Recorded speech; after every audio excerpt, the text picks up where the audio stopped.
Necronomicon, Book of the Dead, buku orang mati. Kalian mungkin pernah dengar Necronomicon.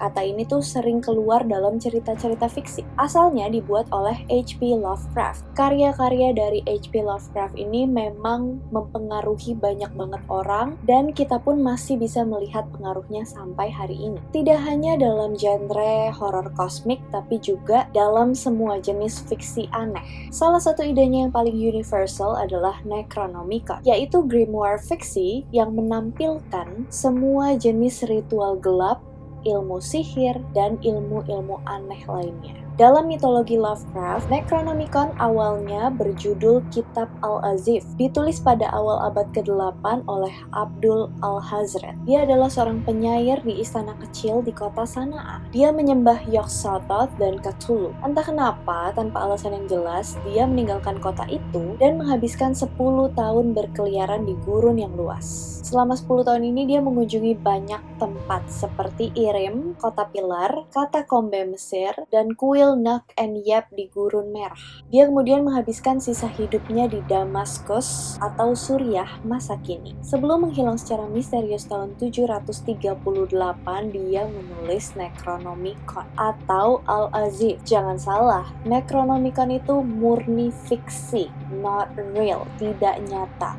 Begitupun dengan penulisnya, yaitu Abdul Al-Hazred. Dia pun tokoh fiksi yang hanya dibuat oleh Lovecraft. Namun sekarang ada kepercayaan bahwa Necronomicon itu beneran ada. Mungkin aja pernah ada. Ada banyak sejarah dan pengetahuan seputar grimoire ini, bahkan melebihi dari karyanya Lovecraft sendiri. Lovecraft sendiri pun mensupport kalau misalnya ada penulis lain yang mau mengembangkan karya miliknya. Buku tersebut pun mulai beredar di kalangan filsuf lainnya selama 200 tahun. Pada tahun 950, buku ini diterjemahkan oleh filsuf Yunani Theodorus Philates dan diberi nama The Necronomicon. Versi Necronomicon ini dikatakan mempengaruhi banyak orang untuk melakukan tindakan yang sangat mengerikan sehingga hampir tidak bisa disebutkan, dan itulah mengapa buku itu akhirnya dibakar dan dimusnahkan. Buku itu dibakar pada tahun 1058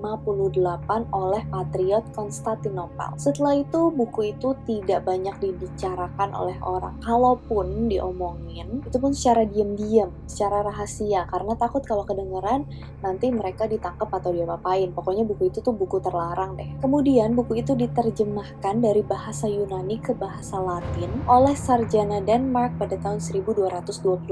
Edisi ini dilarang oleh Paus, tapi terus muncul kembali di negara-negara Eropa sampai abad ke-17. Meskipun terjemahan lengkap dari The Necronomicon itu susah banget ditemuin, ada beberapa topik yang ada di dalam buku ini yang diketahui secara luas. Ada bagian di dalam buku yang menyebutkan makhluk-makhluk dari dimensi lain. Ada juga beberapa bab yang rumit yang menjelaskan bagaimana cara membangkitkan orang yang sudah mati. Bahkan juga ada ritual transformasi dari manusia menjadi makhluk astral. Banyak juga simbol-simbol misterius yang terdapat dalam Necronomicon. Ada beberapa versi terjemahan. Dalam versi Arab asli terdapat exorcism atau pengusiran setan, dan itu tidak diproduksi dalam bahasa Latin. Bahasa Latin adalah versi teringan dari Necronomicon. Nah, untuk orang-orang yang menyembah Nyarlathotep, di dalam buku itu terdapat teks yang dapat membuat portal langsung ke dunianya dia. Isinya tuh cukup aneh, bahkan sangat aneh. Ada banyak informasi tentang Antartika, makhluk-makhluk yang lebih tua dari makhluk purba. Necronomicon bahkan memiliki ramalan tentang kelahiran kembali imam besar yang diberi nama Nofruka, dan juga mencakup kata-kata yang diucapkan pada saat kematiannya tentang bagaimana seorang anak laki-laki akan bangkit untuk mengambil kembali tahta dan memerintah dunia atas nama ayahnya, juga akan membalas dendam atas pembunuhan ayahnya, dan akan memanggil monster yang disembah, dan pasir akan meminum darah dari Firaun. Ini adalah nubuat Nofruka. Dia itu bisa dipanggil ke permukaan bumi melalui gua dan ikan-ikan tertentu. Penyihir-penyihir mengklaim telah melihatnya di Suriah di dataran tinggi Leng. Jadi sampai saat ini banyak penulis yang membuat versi-versi berbeda tentang Necronomicon. Mengembangkan buku ini ditambahkan ide-ide lain menjadi lebih detail dan spesifik, sehingga menyebabkan pembaca, orang yang membaca Necronomicon akan merasa bahwa buku itu nyata atau seenggaknya berakar dari suatu kebenaran. Aku rasa justru kemisteriusan dan ketidakpastian mengenai isinya itu yang membuat orang jadi penasaran. Ketika Lovecraft ditanya dari mana dia mendapatkan inspirasinya, dia menjawab dari mimpi-mimpinya pada saat dia tertidur. Wah, berarti Lovecraft mimpinya mimpi buruk terus ya. Dia menyatakan bahwa Necronomicon ini berasal dari bahasa Yunani, an image of the law of the dead, yang artinya gambaran hukum orang mati. Penulis-penulis lain yang mengembangkan Necronomicon kemudian menerjemahkannya ke berbagai arti yang berbeda. Ada yang Book of Law of the Dead, yaitu kitab hukum orang mati. Ada Book of Names of the Dead, yaitu kitab nama orang mati.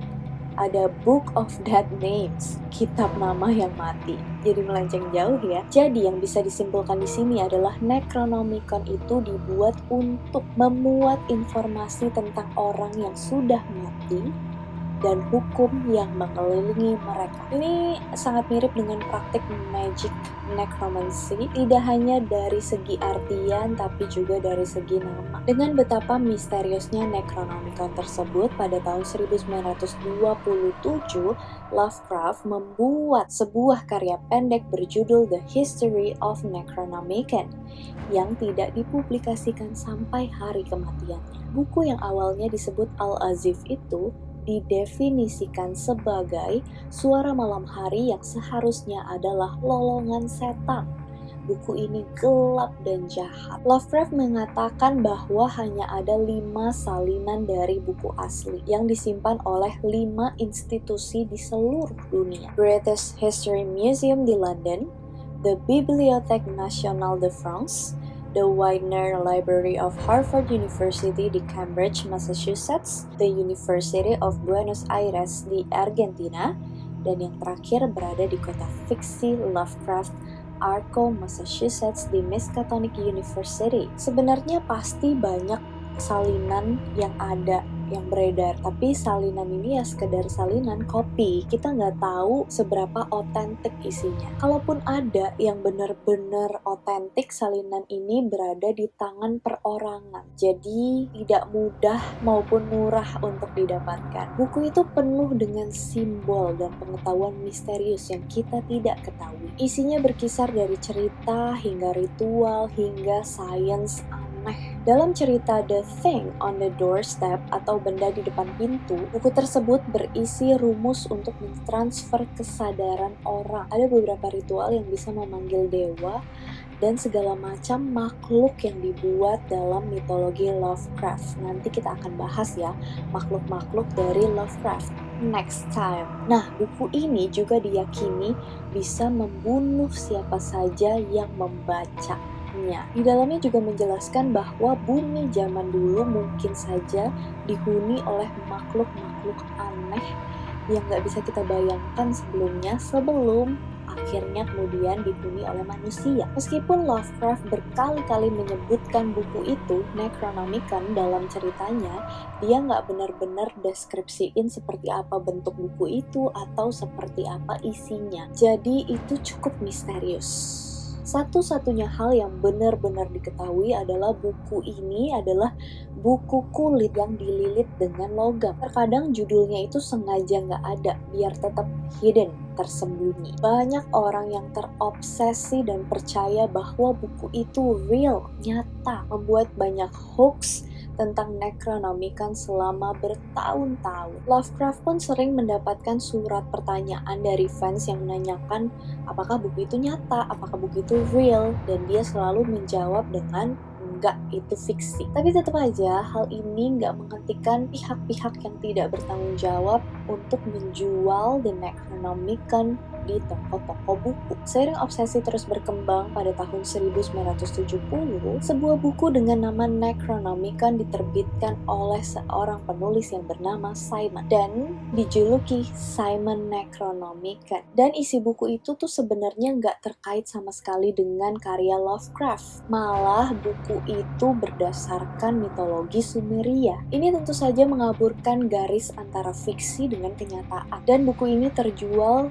lebih dari 800.000 kopi pada tahun 2006. Jadi sepertinya banyak fans Lovecraft yang suka dengan ide Necronomicon ini. Bisa juga karena marketing buku itu tuh yang keterlaluan lebaynya, mengklaim bahwa buku ini mungkin saja menjadi buku yang paling berbahaya di dunia. Saking larisnya, ada 3 volume tambahan yang diterbitkan. Kesuksesan besar Simon Necronomicon akhirnya mendorong penerbitan file Necronomicon pada tahun 1998 yang bertujuan untuk membuktikan bahwa buku itu sebenarnya hanyalah karya fiksi. Bukan hanya Necronomicon versi Simon, tapi banyak juga Necronomicon versi lainnya. Kalau kalian percaya nggak kalau Necronomicon itu sebenarnya nyata? Menurut kalian kenapa buku ini tuh benar-benar menarik berbagai jenis orang? Kenapa gitu? Orang penasaran banget sama isi buku ini. Apakah beneran nyata atau cuman fiksi yang dibuat oleh Lovecraft?